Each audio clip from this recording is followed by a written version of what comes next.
52 minutos. La ley de integridad pública está dando mucho que hablar.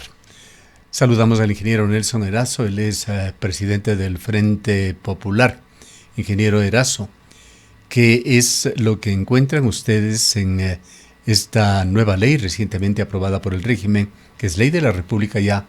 Pues ayer se la publicó en el registro oficial.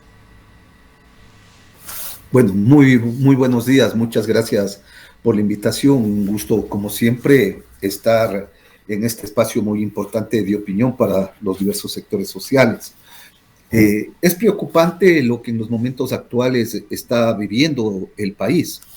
El gobierno nacional, junto a la mayoría de la asamblea que está a su servicio, en menos de 40 días ha aprobado 3 leyes que buscan afirmar un Estado totalitario, un Estado prepotente, un Estado que signifique profundizar las políticas antipopulares, obedeciendo los mandatos del Fondo Monetario Internacional y afectando los intereses del pueblo ecuatoriano y particularmente de los trabajadores. Esta ley de integridad pública no ataca solamente a los servidores públicos.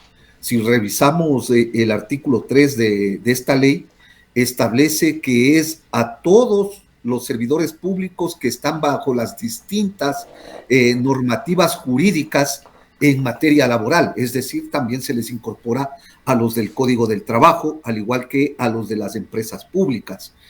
Y evidentemente, esta ley que dice que iba a ayudar a resolver los problemas de la inseguridad, lo que va a provocar es mayor desempleo, va a provocar mayor pobreza en el país y, por otro lado, el despojo de los derechos laborales. No solamente el tema del derecho a la jubilación, el incentivo jubilar, sino está en juego el tema de la estabilidad laboral. Si revisamos de manera importante lo que establece la ley en uno de sus articulados, señala que serán los directorios los que pongan los montos para las desvinculaciones de los trabajadores del sector público. Y eso evidencia efectivamente el hecho de que se vulneran los derechos constituidos, los derechos constitucionales, al igual que los derechos de la contratación colectiva. En todo caso, hoy se está cristalizando un anhelo de la derecha, de los sectores dominantes y del gobierno nacional, que es el hecho de impedir la jubilación patronal, o más bien la jubilación a los 60 años. Si bien es cierto, el Seguro Social sigue manteniendo que tu jubilación debe ser a los 60 años con 30 años de aportación, lo que está en juego es el incentivo jubilar, que es un monto muy importante para los trabajadores.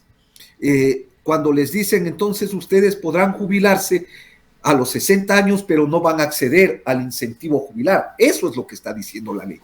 Y evidentemente que eso obligará en una medida, ¿no es cierto?, a que los trabajadores del sector público tengan que esperar cumplir 65 años para salir con este derecho que les corresponde, con este derecho que es parte, ¿no es cierto?, de el poder salir luego de haber laborado más de 30 años, de tener más de 60 años de edad, a disfrutar de tu vejez, de la posibilidad incluso de tener esos recursos para invertir en un negocio que, frente a la crisis económica que hoy vive y ante el tema del desempleo, en muchos de los casos ha servido para que puedan incorporarse nuevos negocios o nuevos, como llaman muchos de los gobiernos, ¿no es cierto?, el hecho de tener gente que ponga también los negocios alrededor de poder vivir en mejores condiciones. Ahora, ingeniero Erazo, no se elimina la compensación jubilar, se la posterga.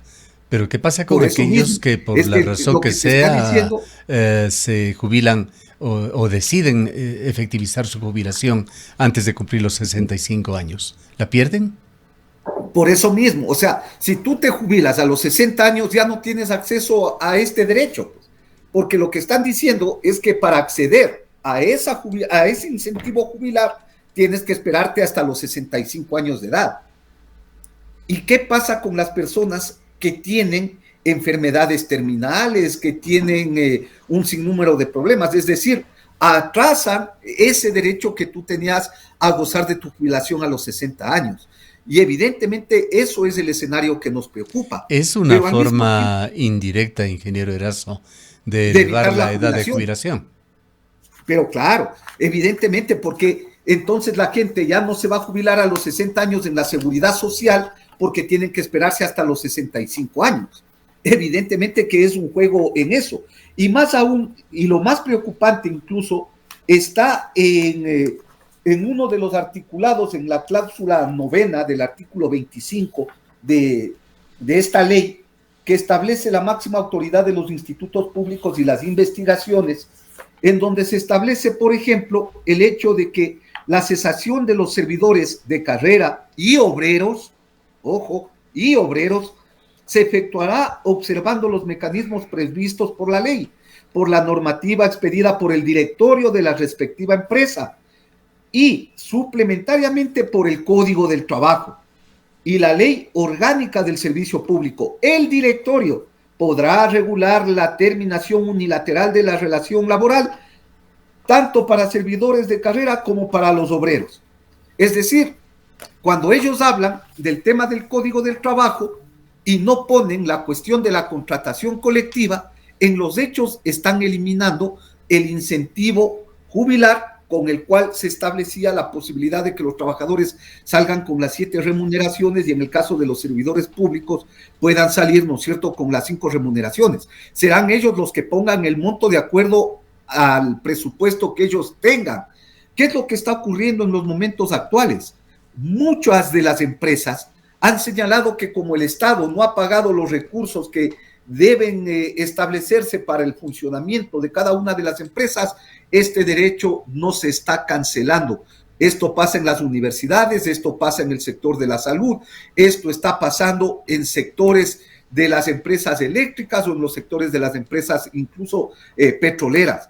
Y peor todavía en los municipios o en los consejos provinciales, es decir, es atentatorio al derecho que tienen los trabajadores de tener la compensación jubilar como parte, ¿no es cierto?, de las conquistas establecidas en Montecristi, luego de demandar el hecho de que los trabajadores públicos, que son los que nunca han cogido utilidades, los que siempre han estado postergados en el tema de sus salarios, los que están congelados más de 10 años en los sueldos y salarios, hoy se les da un nuevo golpe. Ahora, ingeniero Erazo, ¿qué nos puede comentar usted sobre esa disposición que permite incluir a trabajadores públicos bajo el Código de Trabajo? ¿Qué efectos atrae esto? Mire, este no es un problema y es un debate que estamos discutiendo con los compañeros. Este no es un problema si es que les afecta al Código del Trabajo o no. Este es un problema que afecta a los intereses de un gran sector de trabajadores como son los servidores públicos, pero que afecta a la economía de los hogares ecuatorianos y que va a provocar mayor pobreza por lo siguiente, porque hoy vemos que no existen políticas laborales que signifiquen la generación de empleo. Mientras el gobierno nos dice que quiere resolver el problema del desempleo para que los jóvenes puedan ingresar, ocurre que alarga el tiempo de servicio en el sector público y no se puede renovar la mano de obra y peor todavía llenar las vacantes que deberían haberse establecido a partir de los 60 años con su jubilación, sino que ahora será luego de 5 años. Y esto es un perjuicio incluso para el tema de la seguridad social.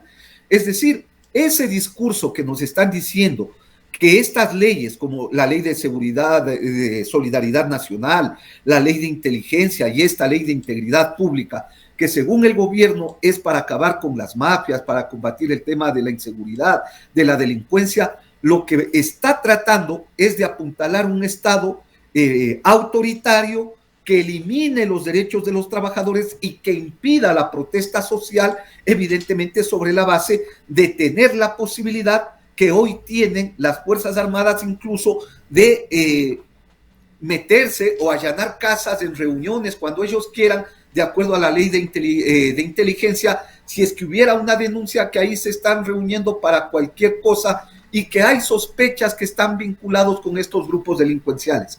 Y ahí, con esa ley, ¿no es cierto?, se deja de lado el hecho, por ejemplo, de la responsabilidad penal si es que existe el tema del abuso de la fuerza y pudiera ocasionar cualquier cosa que se le vaya de las manos a la misma policía o al mismo Ejército Nacional. Entonces, evidentemente que lo que estamos viendo es que se está creando un marco jurídico para perseguir, para sancionar, para despedir y para apuntalar el modelo neoliberal del gobierno del señor Noboa.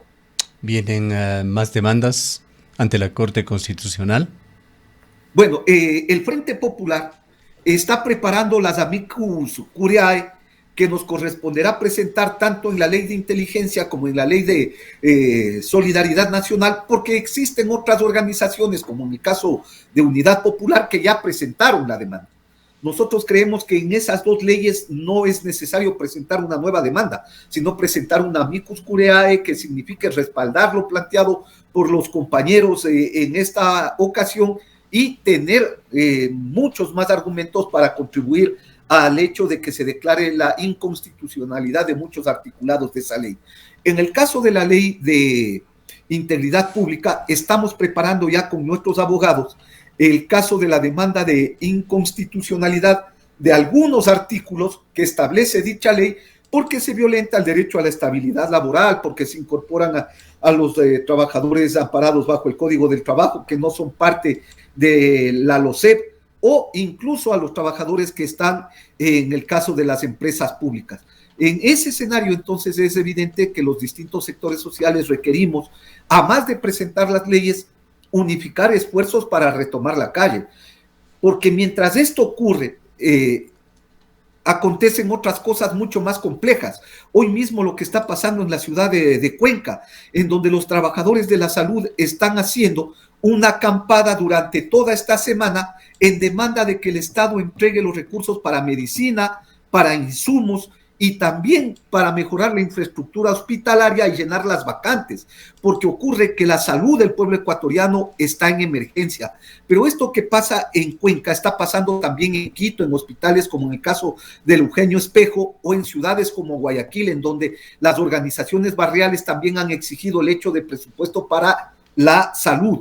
Pero también esto ocurre o trata de esconder lo que pasa, la realidad en el Magisterio Nacional, en donde se requiere que se declare la emergencia del sistema de educación por todos los escenarios que hoy están viviendo los maestros, el tema de la extorsión, el tema de las vacunas, la persecución a los docentes, los asesinatos en contra de los maestros que ya están ocasionando en algunas ciudades como Esmeraldas o en ciudades como Guayaquil, que en el caso incluso de Quito mismo existe este tipo de violencia. Es decir, nos ponen a debatir estas cosas para, por otro lado, tapar todo lo que está ocurriendo en el desmontaje del sistema de salud, del sistema de educación, en los problemas que existen en el sistema petrolero como consecuencia de la falta de entrega de presupuesto para el mantenimiento de la infraestructura petrolera, o para el mantenimiento, por ejemplo, para las refinerías de Esmeraldas, que en días anteriores